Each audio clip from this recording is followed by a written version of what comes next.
Seja muito bem-vindo ao fechamento do terceiro seminário online de Jogos de Comunicação. E depois desse evento incrível, com 10 palestras sobre o mundo de jogos e gamificação na educação, a gente vai fechar esse evento maravilhoso com um bate-papo com a Aline Rosário e Daiane Manso. Eu vou trazer muito conteúdo e muita informação sobre tecnologias para a educação. Antes de começar, eu queria agradecer o Espaço Colaborar e o Pacto Tecnológico que cedeu o espaço incrível que a gente pode gravar esse podcast, esse conteúdo para vocês.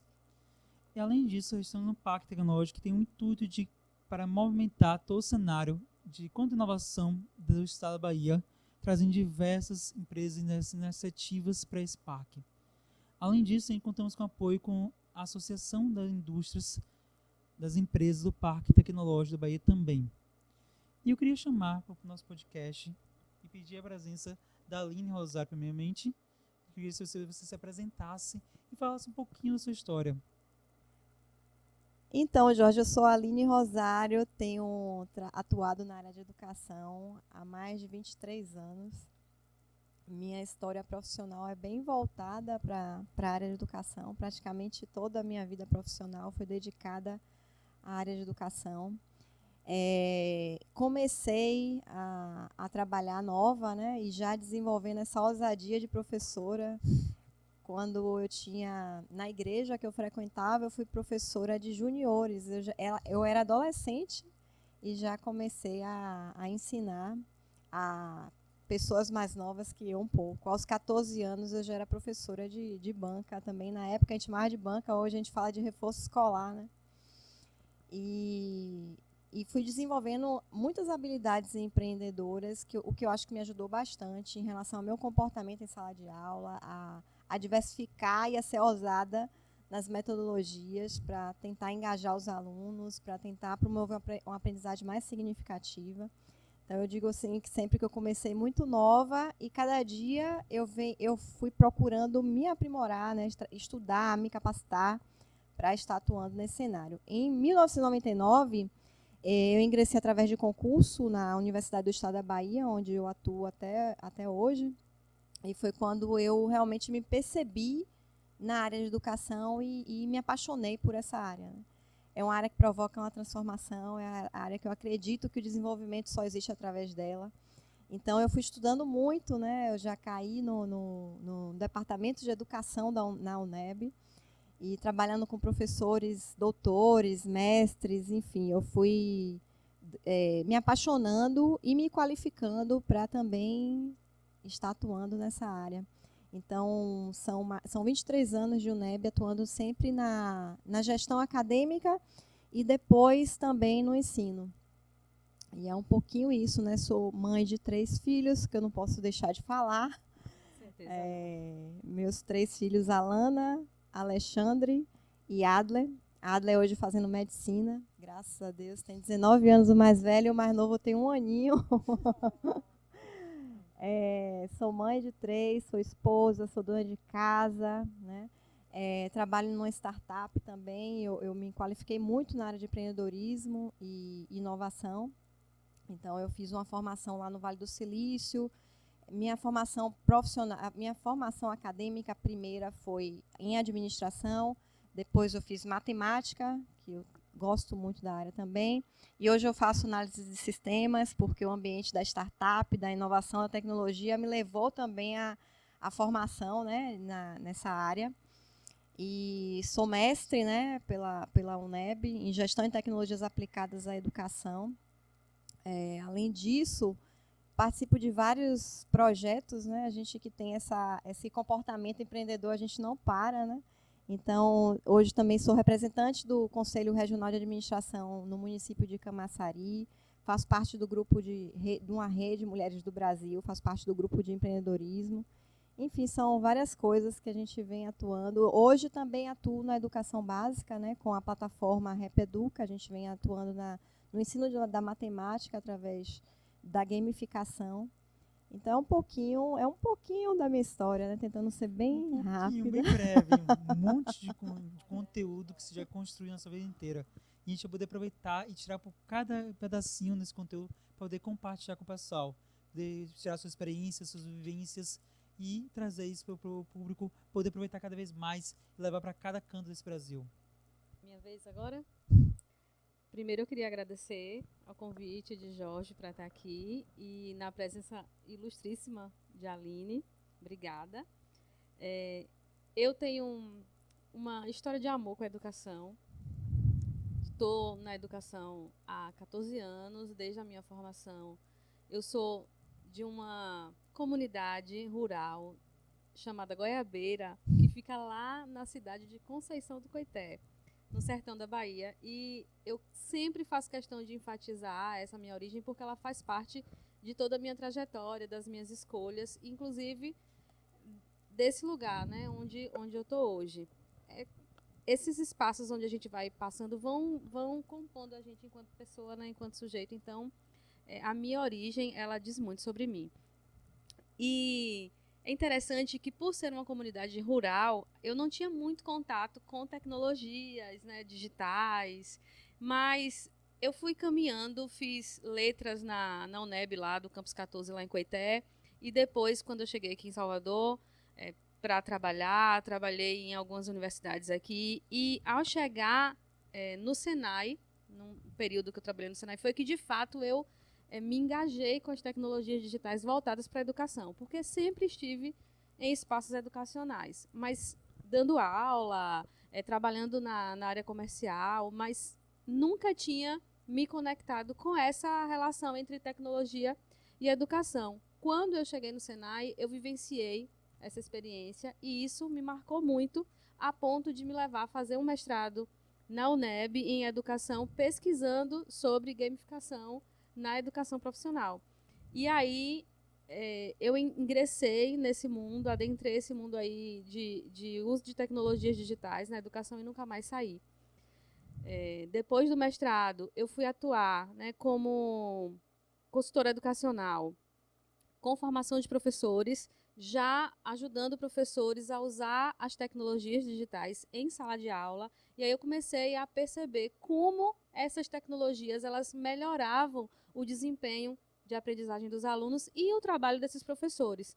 Então, muitas vezes eu me deparava com professores que eram avessos à tecnologia por muitas questões, né? Mas também, quando esses professores se conectavam e percebiam os ganhos que essas tecnologias traziam para os seus processos, né, para a sua praxis, eles agradeciam e também entravam nesse universo aí, não queriam mais sair, queriam cada vez mais se aprofundar. Então, hoje eu continuo atuando, é a minha atuação, como a Aline falou, a gente nunca faz uma coisa só, né? Eu faço executo, né, diversas atividades, mas a minha atividade principal é formação de professor, formação continuada, apoio ao uso de tecnologias digitais em sala de aula.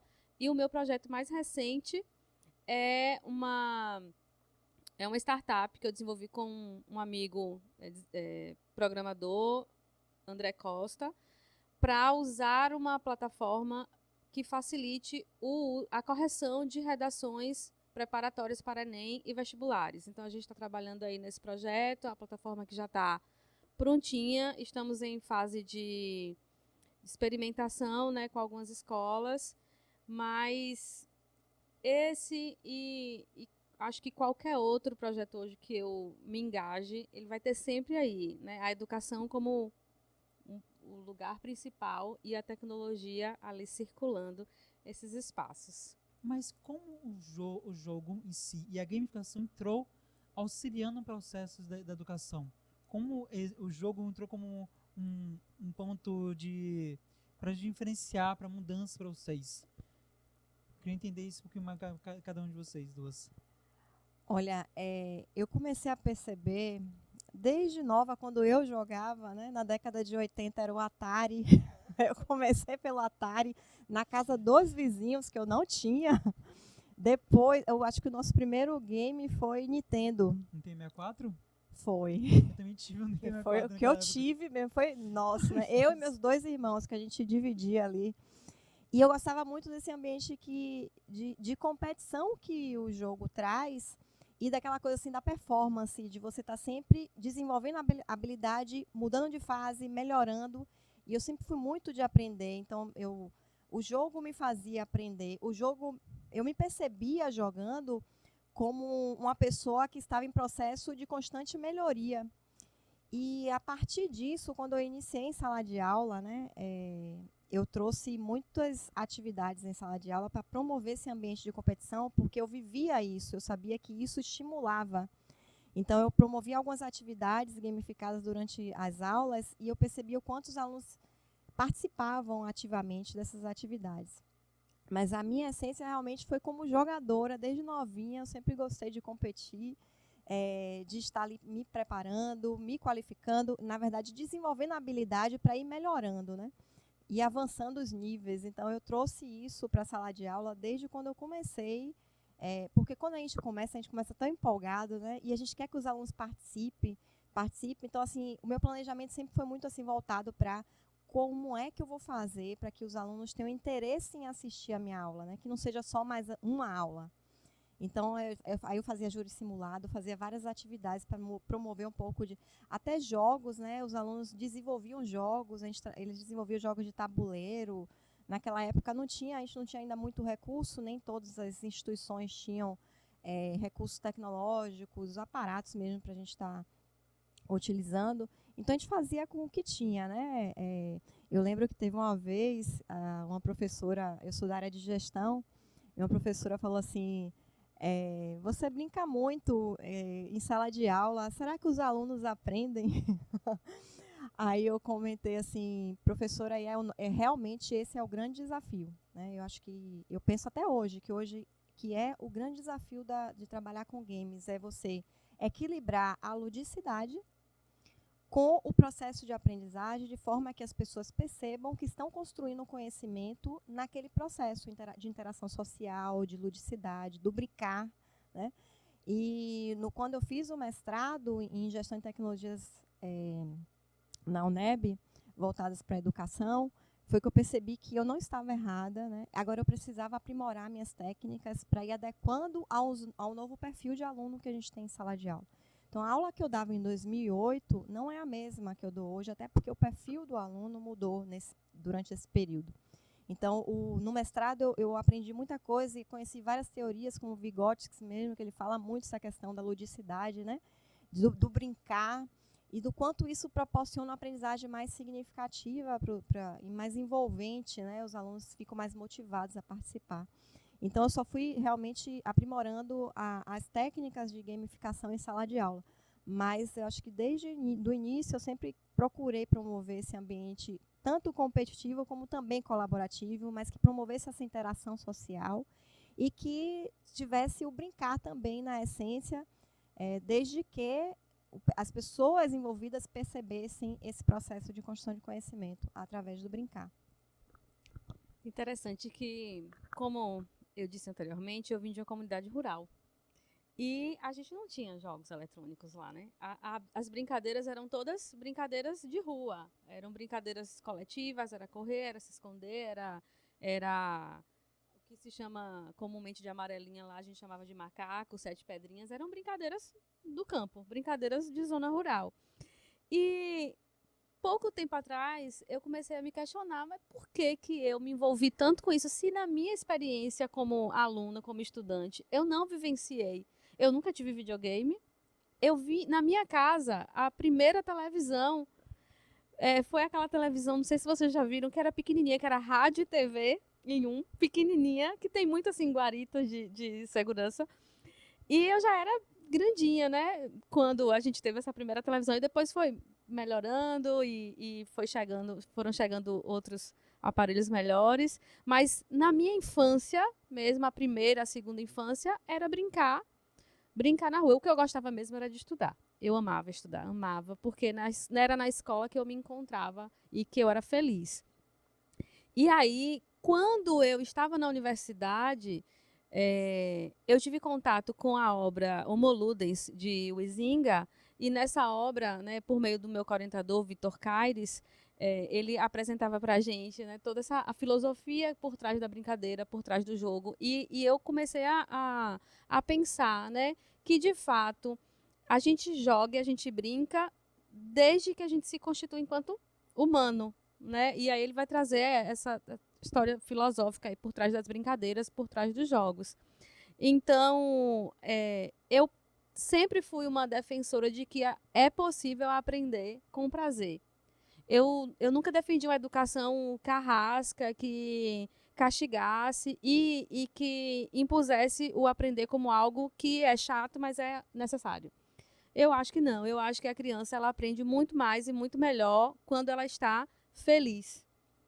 Porque vivenciando ali, né, as experiências com o meu filho em casa, né? Eu tenho um filho de 13 anos e ao longo da vida dele, eu já era educadora, então eu observava muito o desenvolvimento dele e observando também os meus alunos, eu percebia que quando eles estavam realizando atividades prazerosas, eles não viam o tempo passar, né? Eles não sentiam fome, eles não sentiam sede, eles não sentiam sono.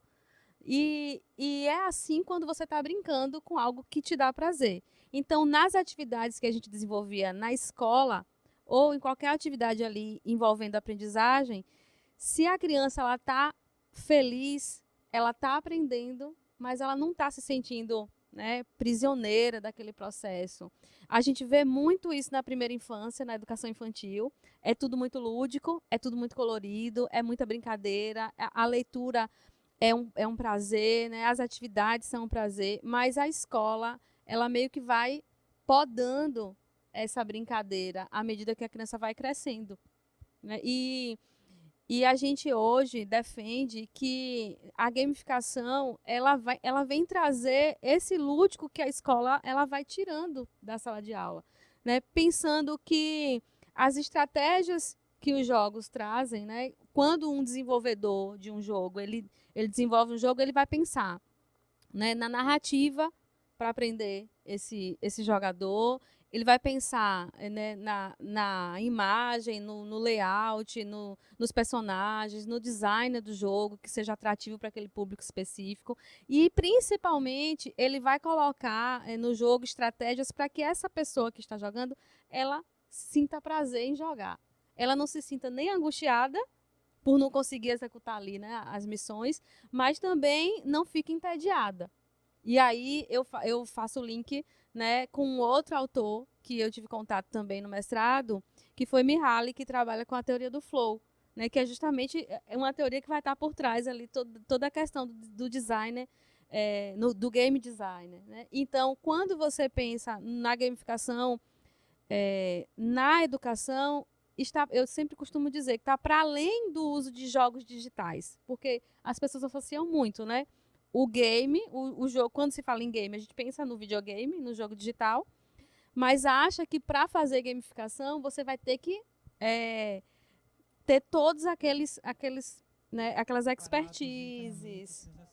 Exato, e de fato não é. Se você vai usar as estratégias, né? Porque a gamificação ela vai usar as estratégias dos games para ambientes que não são games, mas sem perder, eu acho, o foco principal, que é o prazer, né? A felicidade, levar a felicidade. É isso que eu acredito. Eu acho que a gente pode aprender feliz. Institucionais federais pedem que você faça hoje um diagnóstico. Esse diagnóstico vai servir para que você olhe para esse aluno, né, para que você apresente ali estratégias que devem ser personalizadas, porque a estratégia que serve para um não vai servir para o outro, para conseguir trazer, de fato, uma aprendizagem significativa. Mas se eu tenho, né, uma inteligência artificial, se eu tenho um recurso, se eu tenho tecnologia capaz de fazer isso para mim, né, e faz com muito mais eficiência e eficácia do que se eu fosse passar ali horas e horas e horas computando, somando, fazendo gráficos, eu não conseguiria jamais fazer. Por que eu vou rejeitar nesses processos? No mínimo, eu vou querer entender como é isso, eu vou querer aprender, eu vou querer ver como é, para inserir ali no meu dia a dia. Mas para a gente chegar nesse lugar, nessa vontade, nesse desejo, a gente ainda tem muito que motivar essa geração de professores aí para desbravar esse universo, porque usar tecnologia na sala de aula não é dar aula pelo Meet, não é dar aula pelo Zoom. Se eu dou aula na sala presencial, falando o meu conteúdo, escrevendo no quadro para os meus alunos, e eu vou para o Meet, coloco um quadro atrás de mim, falo para os meus alunos que estão em casa, escrevo no quadro branco que a luz reflete e o aluno não enxerga nada, isso não é metodologia ativa, isso não é usar tecnologia para melhorar a aprendizagem. Isso só é uma gambiarra que a gente fez porque a gente não pode estar na escola. Essa é a verdade, né? Então, essa discussão ela precisa ser ainda muito aprofundada e eu acho que, sobretudo, é trabalhar com políticas públicas para melhorar a formação de professores e engajar essa geração de professores aí que ainda não conseguiu compreender que está tudo aí para ajudar o processo e não para tomar o lugar dele, nem para atrapalhar, né? Durante os 2 anos a gente percebeu muito isso, que os professores não foram treinados, infelizmente, para esse mundo. E eles não tentaram trazer o que era feito na sala de aula para transpor para o Meet, para o Zoom. E a gente vê diversos artigos reforçando isso, a necessidade dessa maior formação e também para a parte das políticas públicas também. Eu queria entender de vocês como vocês veem as políticas públicas do no atual momento auxiliam ou impedem ou dificultam a inserção dessa tecnologia na sala de aula. Eu percebo que o sistema educacional precisa ser transformado para atender essa realidade. O sistema engessa muito. Então, a gente tem que pensar lá do topo até chegar à base. O sistema engessa, falta política pública para desenvolver inovação tecnológica e pedagógica, né? Faltam projetos nessa área para a gente estar qualificando esses professores, trabalhando com esses alunos também para uma sociedade digital, porque a gente também tem que qualificar esses estudantes para uma sociedade digital. A gente tem que mudar o nosso material didático, né? Então, assim, são várias coisas que as políticas públicas são importantes para esse ambiente de transformação necessário à utilização dos recursos tecnológicos. E com relação à questão das políticas, a gente passa por um problema aí de infraestrutura, como a Aline já até citou aqui, que sem ele você não consegue fazer absolutamente nada. Numa cidade que não tem internet, a escola, por mais engajada que seja, por mais professor qualificado que tenha, ela vai conseguir fazer alguma coisa usando tecnologia se ela não tem a infraestrutura, né, nas telecomunicações básica para fazer isso acontecer, não. Então, a gente sabe que existem as macropolíticas, né, que influenciam muito esse processo, influenciam a questão das escolas. A gente tem projetos aí como Escola Conectada, a gente tem o 5G aí, né, avançando nos projetos aí do governo. A gente tem uma série, se a gente for analisar, né, ao longo da história do Brasil, todos os processos que foram a passinhos de tartaruga sendo implementados, a gente vê que os avanços vão chegando muito lentamente, mas a tecnologia ela avança muito rápido. Ela avança muito rápido. E aí a gente percebe que, por mais que a gente consiga avançar, a gente nunca está em pé de igualdade, por exemplo, quando você vai olhar para países, né, que são muito desenvolvidos. E essa geração de estudantes é uma geração que vive o universo digital, e até nós mesmos aqui não estamos mais na escola básica, mas a gente vive essa tecnologia no nosso dia a dia. Ela está em tudo que a gente faz hoje, né? Nos sistemas de biometria para a gente acessar uma conta de banco do nosso celular, num Pix que a gente faz de uma pessoa para outra hoje, né? Rapidamente. A gente usa a tecnologia praticamente o dia todo, né? Se a gente for olhar para a população, né? Em geral, é claro que existem exceções, mas o que a gente percebe é que o nosso currículo escolar ele está preparado para atender as demandas dessa geração digital que vive nesse mundo digital e que vai viver cada vez mais no mundo digital. O nosso professor, ele sabe o que é o metaverso, por exemplo? A gente ouve falar, né? A gente ouve falar de tudo, a gente discute tudo. Os espaços acadêmicos são espaços ali que fomentam muito a discussão, mas o nosso professor da educação básica, ele não está naquele espaço, né? Ou se está, ele está em pequenas quantidades, né? Ele é um número muito pequeno de professores da educação básica que estão envolvidos nessas discussões.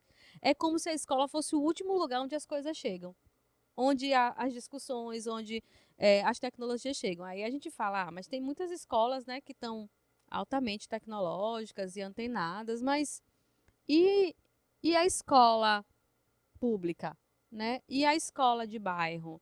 E aquela escola que, somada a milhares de outras escolas, é o que faz, de fato, a educação acontecer, né? Como é que essa escola está? Então, eu acredito que o Ministério da Educação e os governos em geral, né? Eles precisam estar atentos para o que acontece no mundo também acontecer na escola, ou minimamente ser discutido na escola.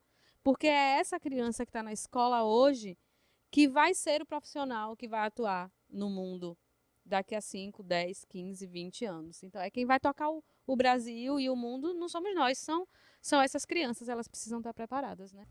E vocês trouxeram todas as suas experiências e vivências que se tiveram suas trajetórias. E eu queria entender um pouco mais como as suas experiências, quanto na área acadêmica, quanto na área corporativa, puderam colaborar quanto na criação da plataforma Repeduca, como também na plataforma Padrão Enem. Eu ingressei no ambiente de inovação e me apaixonei também. Eu já comentei que eu tenho muito de características de comportamento empreendedor, né? A ousadia em pessoa, a pessoa que quer transformar, a pessoa que quer transformar o mundo, sou eu. E eu acredito que eu consigo, né? Então, assim, eu sempre tive esse comportamento desde novinha, quando eu precisei trabalhar bem cedo para começar a me manter mesmo, né? Que eu venho de uma família desestruturada, de pai se separou de mãe e a gente teve que correr atrás, né? Somos 3 irmãos, assim como eu também hoje já tenho 3 filhos.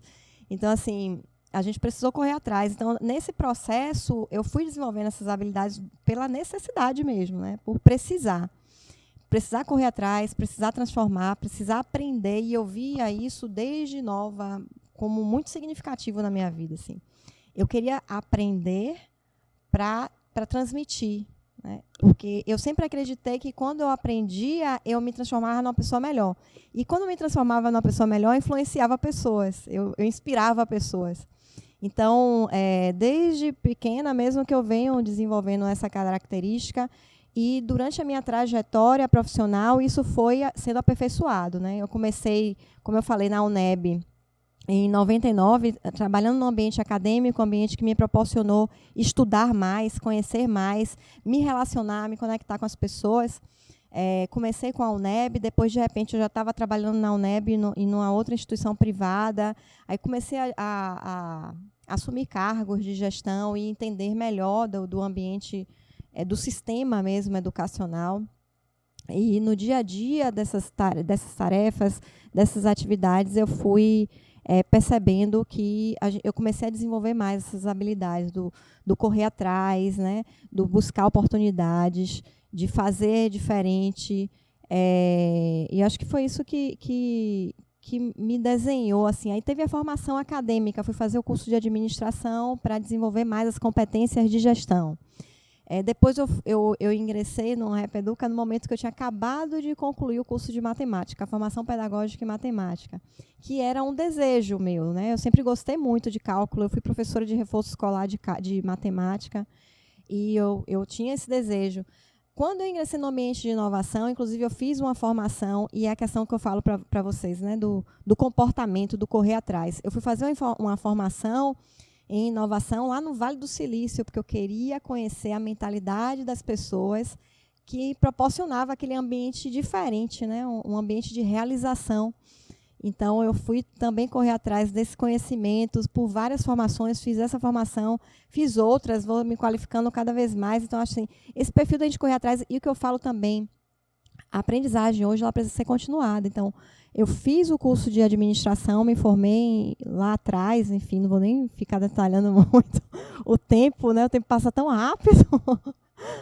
Mas, assim, aquela informação que eu tive, eu saí da faculdade sem entender, sem saber abrir um negócio. Eu fiz o curso de administração E eu saí da faculdade de administração sem saber montar um negócio. Então, a partir dali, eu fui percebendo que eu precisava continuar estudando para aprender, né, e saber fazer as coisas.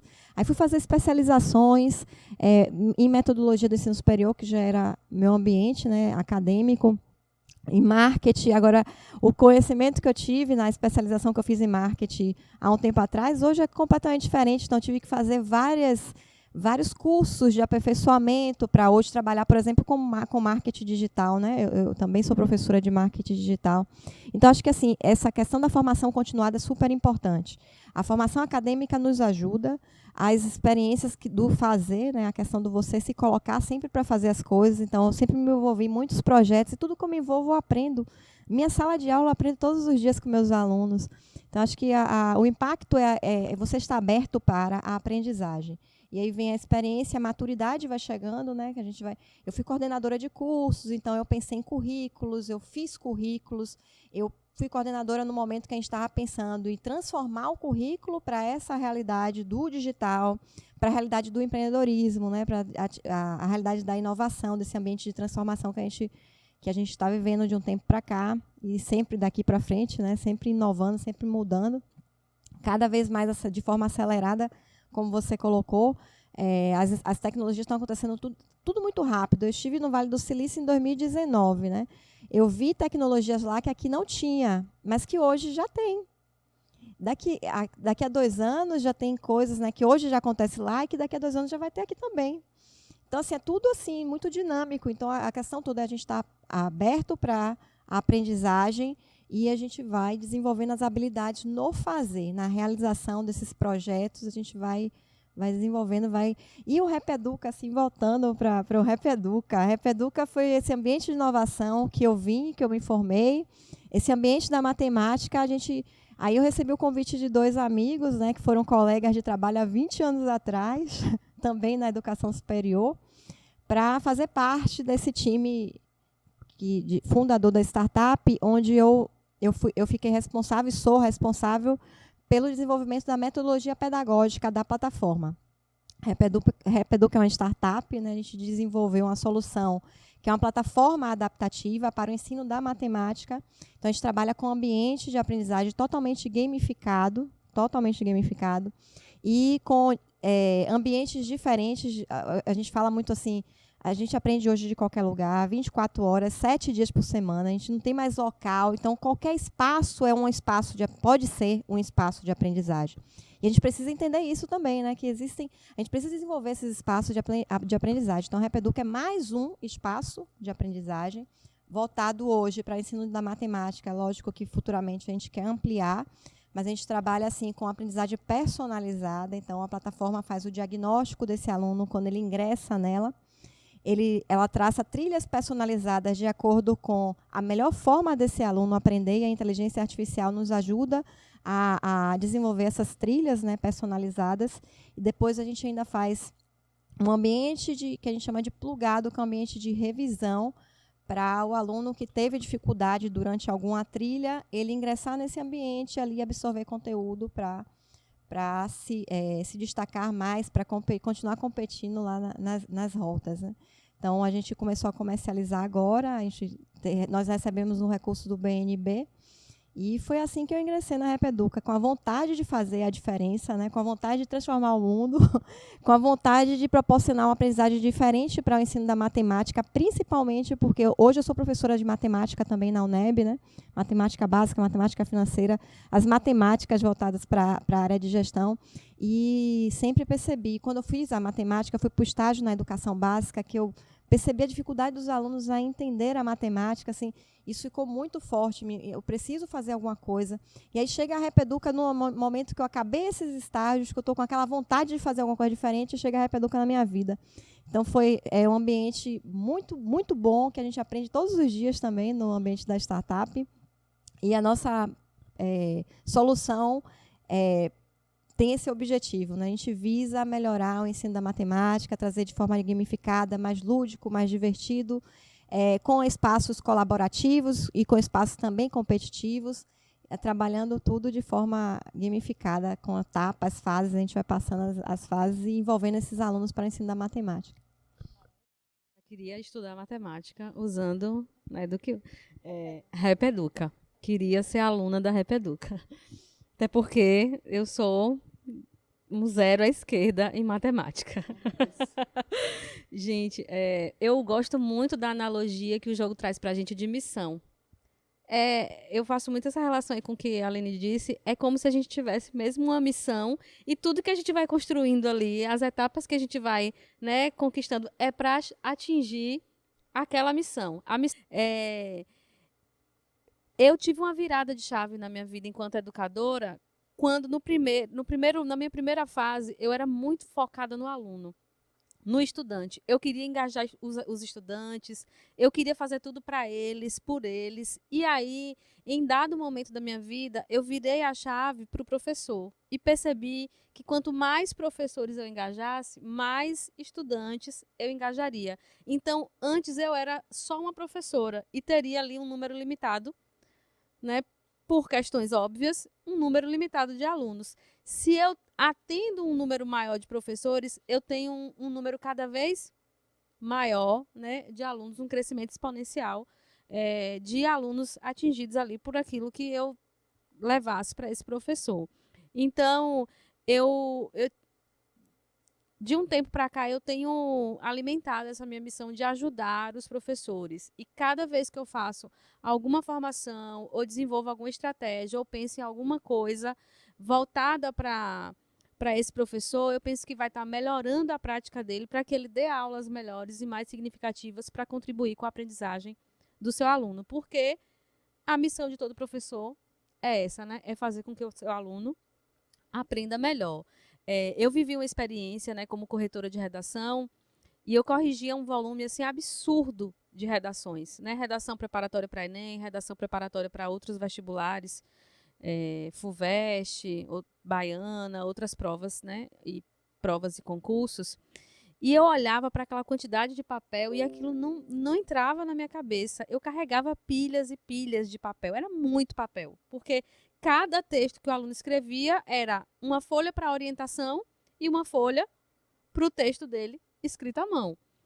E eu já sabia, né, já tinha conhecimento de algumas plataformas que embarcavam esses textos e permitiam que os professores fizessem as correções ali de forma mais organizada dentro de uma plataforma. E aí eu pensei, né, por que não desenvolver uma plataforma para ajudar os professores nesse trabalho de correção de texto, que é um trabalho árduo, né, um trabalho cansativo, e carregar essa quantidade de papel para lá e para cá é algo assim inaceitável nos dias de hoje.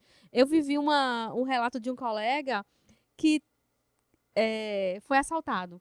Ele estava saindo da escola e roubaram o carro dele.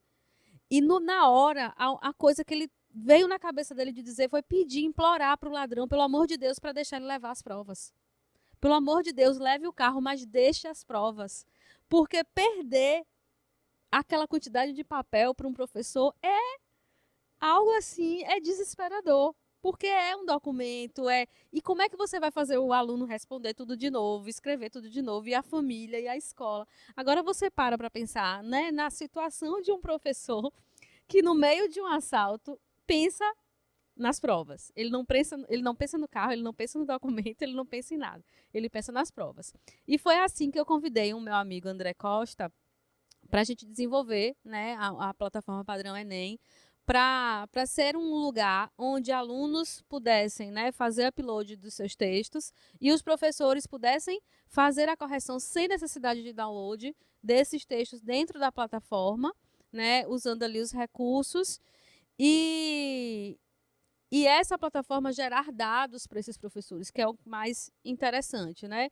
Ali, os alunos vão colocando os textos, os professores vão fazendo a correção e a plataforma vai alimentando, né, a quantidade de textos, não somente as notas, gerando gráficos para esse professor e observando como é que esse aluno está se desempenhando, se ele está, né, evoluindo, se ele está se mantendo, né, no desempenho dele ou se ele está decrescendo, para que ele possa também já fazer as intervenções em tempo hábil, sem necessariamente esperar o final do período, da unidade, do ciclo, para fazer uma recuperação para esse aluno. Quando o professor ele aprende a usar dados, né, em prol da educação, ele percebe que ele pode fazer as intervenções na hora certa.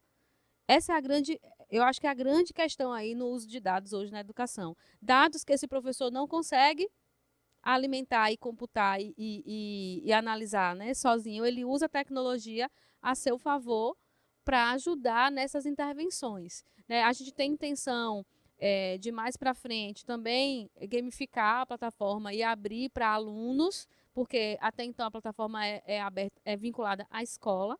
A escola coloca os dados do aluno, os dados do professor, e ali você vai fazendo, né, todo o processo de revisão, mas a intenção é abrir para usuários, né, individuais, pessoas físicas, e aí criar estratégias gamificadas para que essa pessoa também consiga acompanhar seu desempenho e ter lá missões, né, de produção de texto, de quantos textos ela consegue atingir e acompanhar a evolução de suas notas, porque esse é o caminho. Esse é o caminho que é o tom de tudo que tem sido feito hoje em várias instituições, e a gente não pode deixar a educação, né, fora disso. Então, esse é o propósito aí da Padrão Enem, o novo projeto. Mais um projeto, a gente nunca tem só um, né? Mas é um projeto que eu aposto muito. A gente ainda não está comercializando, está buscando recursos e daqui para frente é só crescer e continuar buscando missões aí, né, para contribuir com a educação. Quanto os sites da Epeduca com o site do Padrão Enem estão aqui na descrição desse bate-papo, e vocês podem acessar e conhecer mais sobre essas duas startups.